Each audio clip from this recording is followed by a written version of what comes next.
ಪ್ರಧಾನಿ ಮೋದಿ ಸಂಪುಟದಲ್ಲಿ ರಾಜ್ಯದಿಂದ 5 ಸಚಿವರಾಗಿ ಪ್ರಮಾಣ ವಚನ ಸ್ವೀಕಾರ ಮಾಡಿದ್ದಾರೆ. ಈ ಪೈಕಿ HD ಕುಮಾರಸ್ವಾಮಿ ಎಲ್ಲರಿಗಿಂತ ಮೊದಲು ಪ್ರಮಾಣ ವಚನ ಸ್ವೀಕರಿಸಿದ್ರು. HDKಗೆ ಯಾಕೆ ಇಷ್ಟೊಂದು ಆದ್ಯತೆ ಗೊತ್ತಾ? ಡೀಟೇಲ್ಸ್ ಇಲ್ಲಿದೆ ನೋಡಿ.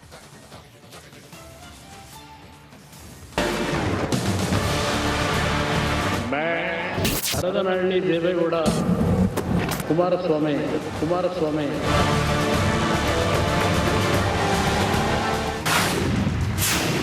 ಮೂರನೇ ಬಾರಿ ನಮೋ ಪಟ್ಟಾಭಿಷೇಕ. HD ಕುಮಾರಸ್ವಾಮಿಗೆ jackpot. ಇಂಡಿಯಾ ಅಂದ್ರೆ ಮಂಡ್ಯ, ಮಂಡ್ಯ ಅಂದ್ರೆ ಇಂಡಿಯಾ. ಈ ಬಾರಿ ಇಲ್ಲಿಂದ ಆಯ್ಕೆಯಾಗಿದ್ದು ಮೈತ್ರಿ ಅಭ್ಯರ್ಥಿ JDSನ HD ಕುಮಾರಸ್ವಾಮಿ. HDK 2 ಸೀಟ್ ಗೆದ್ರು ಕುಮಾರಸ್ವಾಮಿಗೆ ಲಕ್ ಒಲ್ದು ಬಂದಿದೆ. ಇಂದು ನಡೆದ ಪದಗ್ರಹಣ ಕಾರ್ಯಕ್ರಮದಲ್ಲಿ ಕುಮಾರಸ್ವಾಮಿ ದೇವರ ಹೆಸರಲ್ಲಿ ಪ್ರಮಾಣ ವಚನವನ್ನ ಸ್ವೀಕರಿಸಿದ್ರು. Haradanahalli Deve Gowda Kumaraswamy to swear in the name of God. ದಳಪತಿ ಆಯ್ಕೆ ಹಿಂದೆ ಮೋದಿ ಮಾಸ್ಟರ್ ಪ್ಲಾನ್. ಈ ಸಲದ ಚುನಾವಣೆಯಲ್ಲಿ NDA ಪಕ್ಷದ ಬಿಜೆಪಿ ಹೆಚ್ಚು ಸೀಟ್ ಗೆಲ್ಲುತ್ತೆ ಅಂತ ಲೆಕ್ಕ ಹಾಕಲಾಗಿತ್ತು.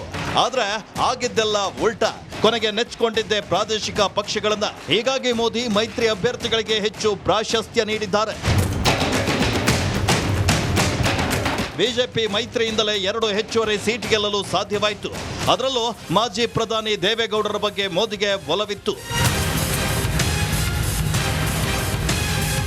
ರಾಜ್ಯದ ಮೊದಲ ಹಂತದ ಚುನಾವಣೆಯಲ್ಲಿ 14 ಕ್ಷೇತ್ರಗಳ ಪೈಕಿ 12 ಕ್ಷೇತ್ರಗಳನ್ನು ಮೈತ್ರಿ ಪಡೆ ತನ್ನ ಪಾಲನ್ನಾಗಿ ಮಾಡಿತ್ತು. ಜೊತೆಗೆ ಮೈಸೂರು ಭಾಗದ ಒಕ್ಕಲಿಗರು ಸಂಪೂರ್ಣವಾಗಿ ಮೈತ್ರಿ ಪಕ್ಷವನ್ನ ಬೆಂಬಲಿಸಿದ್ದು ಕೂಡ ಒಂದು ಕಾರಣ. ರಾಷ್ಟ್ರ ರಾಜಕಾರಣದಲ್ಲಿ ಒಕ್ಕಲಿಗರಿಗೆ ಮಣೆ. ರಾಜ್ಯ ರಾಜಕೀಯ ನಡಿ ಈಗ ಶುರು ಮಾಡೋಣ. ಕೇಸರಿಯಿಂದ ಮನೋಲ್ಲಾಸ ಮನಸ್ಸು ಮತ್ತೇರಿ ಕುಣಿದಾಡಿದೆ ನೋಡು, ಮನಸ್ಸು ಮತ್ತೇರಿ ಕುಣಿದಾಡಿದೆ ನೋಡು. ಕ್ಷಣ ಕ್ಷಣವೂ ಆಚರಿಸಿ ಕೇಸರಿ ಹಬ್ಬ. ವಿಮಲ್ ಬಾಯಲ್ಲಿ ಹೇಳಿ ಕೇಸರಿ. ಮಾಜಿ CM ಕುಮಾರಸ್ವಾಮಿಗೆ ತಮ್ಮದೇ ಆದ ಹೋಲ್ಡ್ ಇದೆ. ಸರ್ಕಾರವನ್ನ ಅಲುಗಾಡಿಸಬಲ್ಲ ಚತುರ. ಸರ್ಕಾರದ ನಡೆ ಬಗ್ಗೆ ಹದ್ದಿನ ಕಣ್ಣಿಡುವ ನಾಯಕ. ಪ್ರತಿಯೊಂದು ಇಲಾಖೆ ಬಗ್ಗೆ ದಾಖಲೆ ಸಮೇತ ಮಾತನಾಡುವ ತಾಕತ್ತು ದಳಪತಿಗಿದೆ. ಅದಲ್ಲದೆ ರಾಷ್ಟ್ರ ರಾಜಕಾರಣವನ್ನ ನಿಭಾಯಿಸುವ ಜಾಣ್ಮೆ ತಂದೆಯಿಂದಲೇ ಬಂದಿದೆ. ಹೀಗಾಗಿ ಕುಮಾರಣ್ಣನಿಗೆ ಮೋದಿ ಮಣೆ ಹಾಕಿದ್ದಾರೆ ಎನ್ನಲಾಗ್ತಾ ಇದೆ.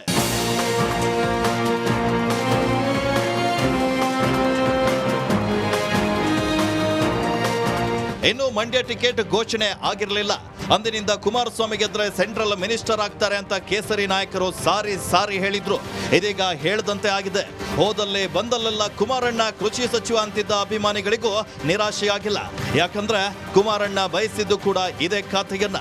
ಆದ್ರೆ ಮೋದಿ ಕೃಷಿ ಖಾತೆ ಕೊಡ್ತಾರಾ ಅಂತ ಕಾದ್ ನೋಡ್ಬೇಕಿದೆ.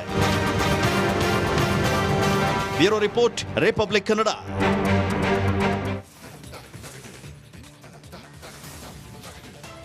ಪ್ರಧಾನಿ ಮೋದಿ ಅವರ ಸಂಪುಟದಲ್ಲಿ 72 ಸಂಸದರು ಸಚಿವರಾಗಿ ಪ್ರಮಾಣ ವಚನ ಸ್ವೀಕಾರ ಮಾಡಿದ್ದಾರೆ. ಅದರಲ್ಲೂ ಕರ್ನಾಟಕದ 5 ಮಂದಿಗೆ ಸಚಿವಗಿರಿ ಸಿಕ್ಕಿದೆ.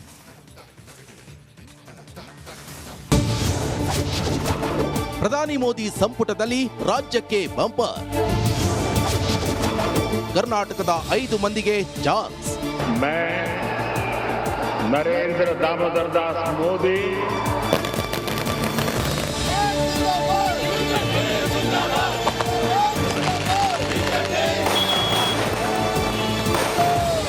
ಈ ಬಾರಿ ಮೋದಿ ಸಂಪುಟದಲ್ಲಿ ಕರ್ನಾಟಕದ ಪ್ರಾತಿನಿಧ್ಯ ಹೆಚ್ಚಾಗಿ ಇರಲಿದೆ. 3ನೇ ಬಾರಿ ಪ್ರಧಾನಿಯಾಗಿ ಆಯ್ಕೆಯಾಗಿರೋ ಮೋದಿ ಕರ್ನಾಟಕದಿಂದ 5 ಮಂದಿಗೆ ತಮ್ಮ ಕ್ಯಾಬಿನೆಟ್ನಲ್ಲಿ ಸ್ಥಾನ ನೀಡಿದ್ದಾರೆ. ನಮೋ ಕ್ಯಾಬಿನೆಟ್ನಲ್ಲಿ ದಳಪತಿ. ಹರದನಹಳ್ಳಿ ದೇವೇಗೌಡ ಕುಮಾರಸ್ವಾಮಿ. ಈ ಬಾರಿ ಮೋದಿ ಸಂಪುಟದಲ್ಲಿ ಮಾಜಿ CM HD ಕುಮಾರಸ್ವಾಮಿ ಸೇರ್ಪಡೆಯಾಗಿದ್ದಾರೆ. ಬಿಜೆಪಿಯೊಂದಿಗಿನ JDS ಮೈತ್ರಿಯಿಂದಾಗಿ ಮಂಡ್ಯ ಕ್ಷೇತ್ರದಿಂದ ಗೆದ್ದು ಲೋಕಸಭೆ ಪ್ರವೇಶಿಸಿದ HD ಕುಮಾರಸ್ವಾಮಿ ಮೋದಿ ಕ್ಯಾಬಿನೆಟ್ 3.0 ರಲ್ಲಿ ಸೇರ್ಪಡೆಗೊಂಡಿದ್ದಾರೆ. HD ಕುಮಾರಸ್ವಾಮಿ ಮಾಜಿ ಪ್ರಧಾನಿ ಎಚ್.ಡಿ. ದೇವೇಗೌಡರ ಮಗ.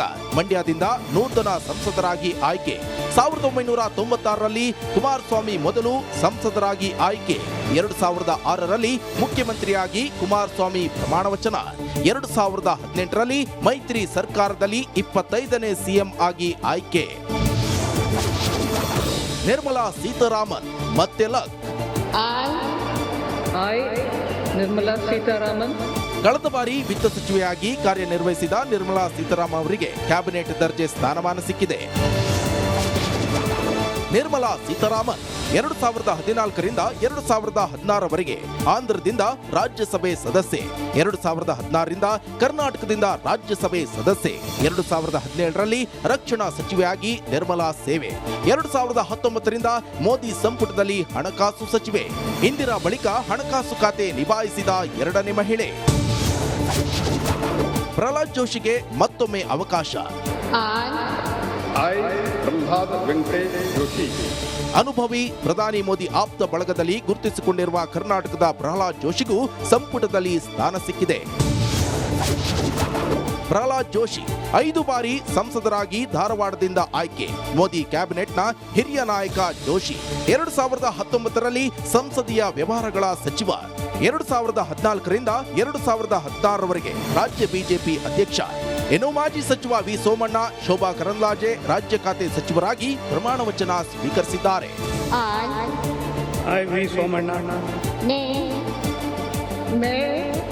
Shobha Karandlaje. ರಾಜ್ಯದಲ್ಲಿ ಕಾಂಗ್ರೆಸ್ನ ಗ್ಯಾರಂಟಿ ಆರ್ಭಟದ ನಡುವೆ ಬಿಜೆಪಿಯನ್ನ ಗೆಲ್ಲಿಸಿಕೊಂಡು ಬಂದವರನ್ನ ಪ್ರಧಾನಿ ಮೋದಿ ಮರೆತಿಲ್ಲ. ಕರ್ನಾಟಕದ 5 ಸಂಸದರಿಗೆ ಸಂಪುಟದಲ್ಲಿ ಚಾನ್ಸ್ ಸಿಕ್ಕಿದೆ. Bureau report, republic Kannada.